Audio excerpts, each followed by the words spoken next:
Bismillah. Hayotiy bo'lgan ushbu hikoya eslab qolinganligicha yozildi. Bir otaxon bor ekanlar. Doim ibodatda, Alloh taolodan jannatni so'rab duo qilib yuradigan bu otaxon kunlarning birida mahalla imomiga borib, "Bolam, menga shunday bir kalima o'rgatginki, u meni jannatga olib kirsin" debdilar. Deyarli hech kimdan bunday savolga tutilmagan imom biroz o'ylanib, otaxonga Rasululloh sollallohu alayhi vasallamni bir hadislarini aytib beribdi. Abu Hurayra roziyallohu anhudan rivoyat qilinadi. Rasululloh sollallohu alayhi vasallam dedilar: "Tilda yengil, tarozida og'ir va Rahmonga suyukli ikki kalima bor. Subhanalloh va bihamdihi subhanallohul azim." Imom Buxoriy rivoyati.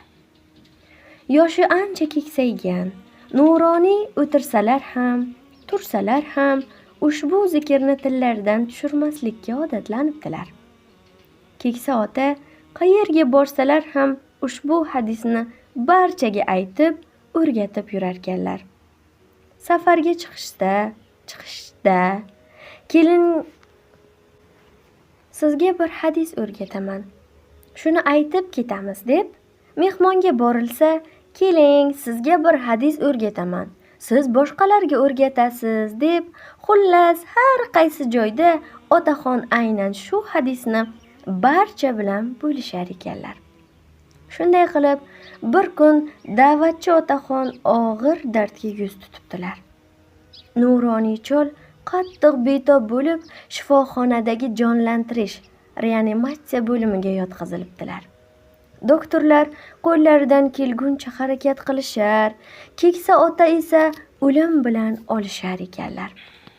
Bir payt Alloh qariyaga qayerdandir kuch berib, otaxon asta ko'zlarini ochibdilar.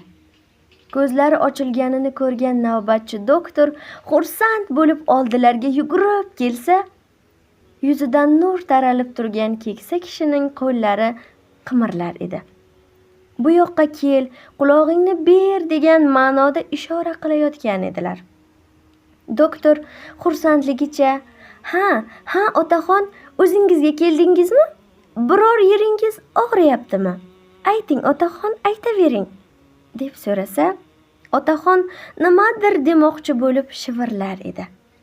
Doktor darhol bukilib qulog'ini tutsa, nuroniy otaxon zo'rg'a pichirlab, "Tilda yengil, tarozida og'ir va Rahmonga suyukli ikki kalima bor qizim.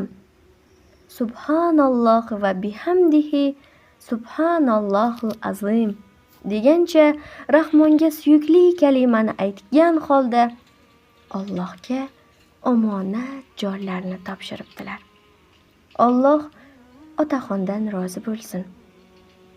Shu joyda hikoyani tinglayotgan barchaning yuraklari yumshab ketdi.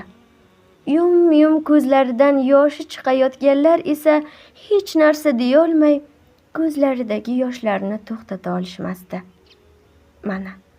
Mana shunday azizlar.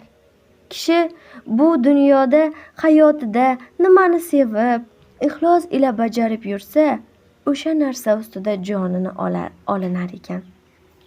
Alloh taolo barchamizga ixlos ila bajariladigan solih amallar ustida jon taslim qilishimizni nasib qilsin.